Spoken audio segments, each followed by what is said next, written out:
예, 여러분 안녕하세요. 오늘 제가 1학년 학생과 수업을 하면서 또 느꼈던 내용 좀 말씀드리려고 합니다. 수업하는 과정을 제가 하면서 스스로 또 찍고 할 수가 없으니까 또 이런 내용을 또 말씀을 드리면 또 영상을 보면서 선생님도 또 부모님도 참고할 수 있고 지도를 더 잘할 수 있다고 생각을 합니다. 오늘 제가 우리 학생들에게 가르쳤던 내용은 1학년 학생인데요. 글쓰기를 많이 하는 경험이 없죠. 코로나19 때문에. 그래서 일단은 먼저 제가 학생들에게 주제라고 하는 상당히 좀 무겁기도 하고 중요한 그런 내용인데, 주제, 중심 생각, 왜 이 글을 쓰는가, 그 질문에 대한 답, 그런 내용을 미리 학생들과 함께 생각을 하는 거죠.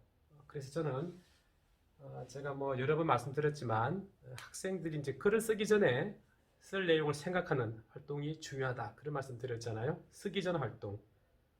그걸 저는 학생들한테 생각작이라는 말을 했죠. 생각작이.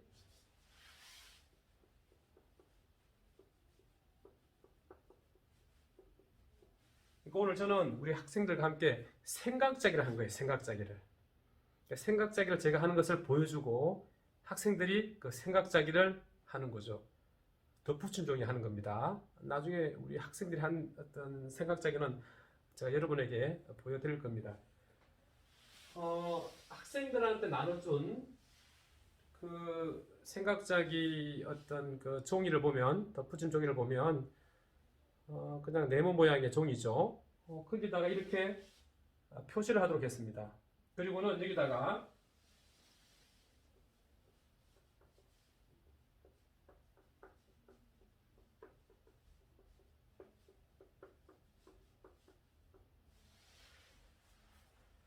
왜 이거를 쓰는가, 이 내용을 쓰겠습니다. 왜 이거를 쓰는가.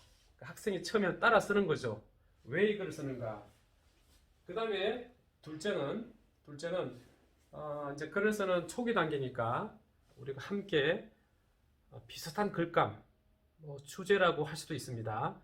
비슷한 글감, 주제를 함께 공유하는 거죠. 그래서 저는 여기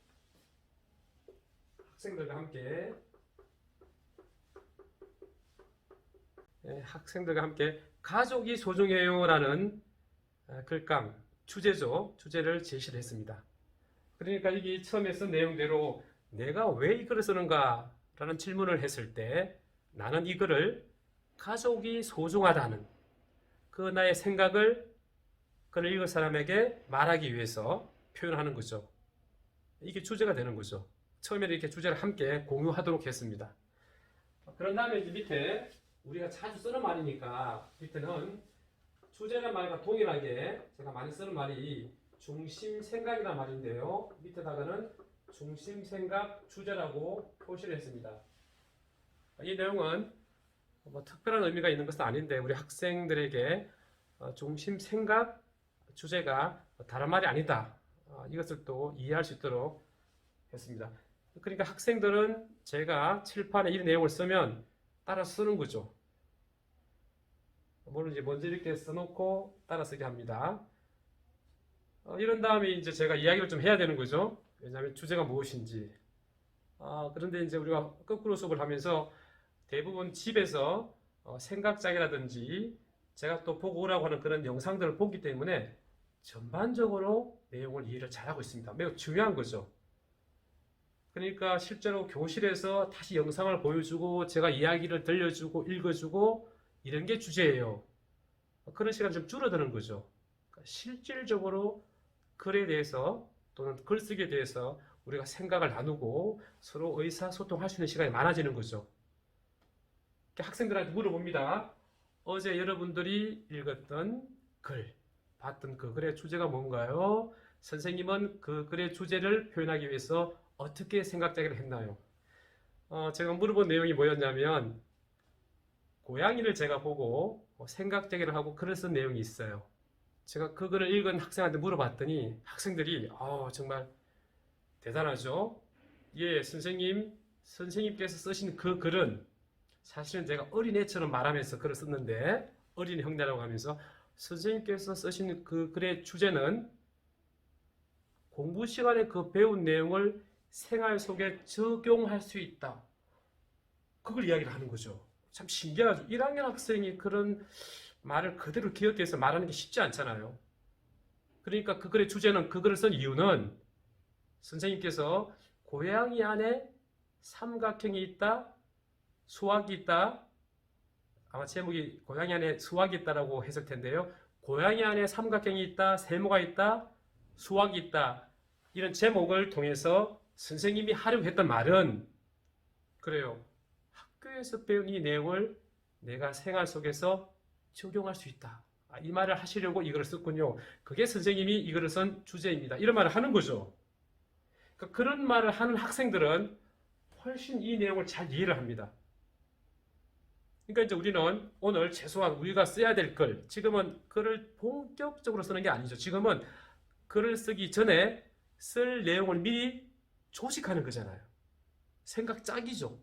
생각을 끄집어내고 끄집어낸 생각을 만들어 보는 거죠. 글을 쓰기 위해서 급하지 않게 천천히.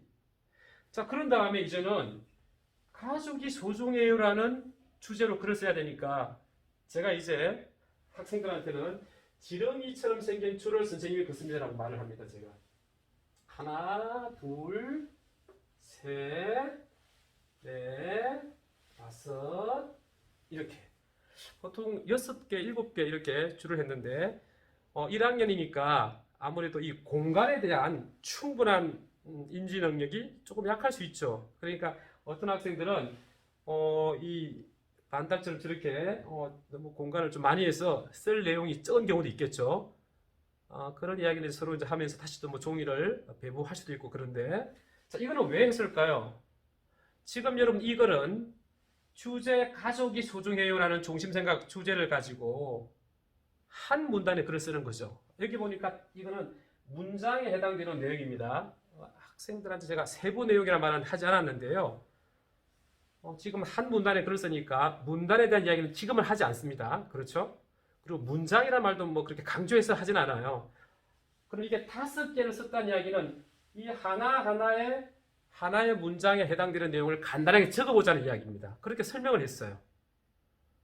그럼 학생은 쓰겠죠. 그런데 이번 제가 이걸 하면서 가장 의미 있는 내용은 뭐냐면 여러분 이전에 우리 1학년 학생들이 쓴 글 소중한 가족, 가정이 소중해라고 그냥 제가 주제만 던져준다면 아무런 저는 지도도 없이 그냥 학생들이 질문한 내용에 답만 했단 말이죠. 그렇게 쓴 글을 제가 분석해서 보여드렸잖아요. 어땠습니까? 생각이 풍성했죠. 많은 것이 소중하다고 글을 썼잖아요. 그런데 글쓰기는 필자가 있고 독자가 있고 중심 생각이 있고 주제가 있는 거죠. 그런 글을 쓰도록 우리가 지금 연습을 하는 거니까. 그런데 이렇게 생각적으로 하게 되면 어떤 상황이 생기죠? 그렇죠. 여기에 써야 될 내용이 무엇과 관계된 내용이어야 됩니까? 그렇죠. 가족이 소중하다는 내용과 관계된 내용만 쓰게 된다는 거죠. 이게 가장 큰 오늘의 소득인 거죠. 학생들이 처음에 이걸 제가 처음 이렇게 안내를 했는데 영상을 봤다고 하더라도 이 내용을 바로 선생님이 이렇게 수업 시간에 직접 시범 보여면서 학생들이 따라하도록 하는 걸 1학년 학생들이 처음 선생님하고 수업 이제 2번 했는데 바로 따라하는 거 어렵잖아요. 근데 오늘 그 내용을 보고 따라 한다는 거죠. 그게 큰 소득이었습니다. 어떤 학생들은 여기에 문장으로 다 쓰는 경우가 있어요. 어머니, 아버지, 할아버지, 할머니, 형이 소중합니다. 이렇게 쓰는 경우도 있어요. 학생들한테 여기는 나중에 우리가 공책에 다시 제목을 달고 이름을 쓰고 글을 쓸 텐데 지금은 이 생각자기는 우리가 보고 쓸 내용이기 때문에 간단하게 여러분 낱말도 좋고요. 간단하게 써도 됩니다라고 말을 해도 학생들은 지금 1학년이니까 길게 쓰는 경우도 있었어요. 그렇게 해서 학생들이 5개, 6개, 7개를 쓴다는 거죠. 선생님, 더 많이 쓰면 안 되나요? 하는 학생도 있습니다. 중요한 건 뭐라고요? 이렇게 학생들이 하나, 둘, 셋, 넷, 다섯, 여섯 개를 만들어 가는데 이 만든 이 내용들이 가족이 소중하다는 내용에 의해서 수렴, 하나로 모아진다는 거예요. 참 어려운 개념이라고 생각할 수도 있겠죠, 여러분? 글이라는 게. 아무리 우리가 글을 많이 읽어도 내가 글을 쓸 때 필자가 되면 하고 싶은 말이 너무 많아지잖아요.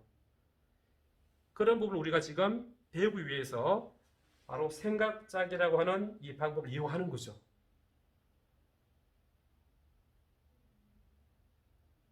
그래서 생각짜기 왼쪽에 주제가 들어간다. 또 이제 다른 또 영상을 보겠습니다. 공원 수레 도서관이라는 독서동기 이야기인데 그런 글을 읽게 하는 이유가 뭐겠습니까? 그렇게 글을 읽고 나서 우리 머릿속에 남는 것은 물론 그 학생이 글을 읽을 때 인상 깊었던 부분은 남습니다. 그 학생이 가지고 있는 개별적인 경험에 정말 맞는 그런 인상적인 내용이 있으면 그 기억할 수밖에 없어요. 그런데 전반적으로 중심 생각이라고 하는 내용들은 우리 머릿속에 남을 가능성이 상당히 높습니다. 왜 이걸 썼을까? 아, 책을 읽어야 되겠구나. 공원에 수레 도서관이 있어? 그래? 나도 한번 가보고 싶은데? 책 읽고 싶은데? 그런 생각을 갖게 되는 거죠. 마찬가지로 우리 학생들이 이제는 독자가 아니라 필자가 되어야 되니까 여러분 이제 시작 단계입니다. 그래서 오늘 1학년 교실에서 제가 생각짜기를 이용해서 학생들과 함께 가족이 소중해요 라는 주제로 만드는 거죠. 한 5개 정도. 저는 우리 1학년 학생들한테 5문장 정도 이야기를 하는데 오늘 보니까 6문장, 7문장으로 구성할 수 있을 것 같아요. 근데 10문장을 쓰게 되면 사실은 문단을 2개로 나누는 게 좋은데 지금 문단 2개 이야기는 하지 않습니다. 우리 여러분 1학년 우리 교과서 제가 쓰기를 중심으로 설명한 내용이 있죠. 거기 보시면 아시겠지만 1학년에서는 전반적으로 한 문단 정도의 글 완성된 형태의 그러니까 문단 구분이 없죠. 그런 거를 지금 쓰도록 안내를 하고 있습니다. 그래서 오늘은 여러분 1학년 교실에서 직접 제가 안내한 학생들에게 시범 보이고 설명한 생각짜기에 대해서 말씀을 드렸습니다.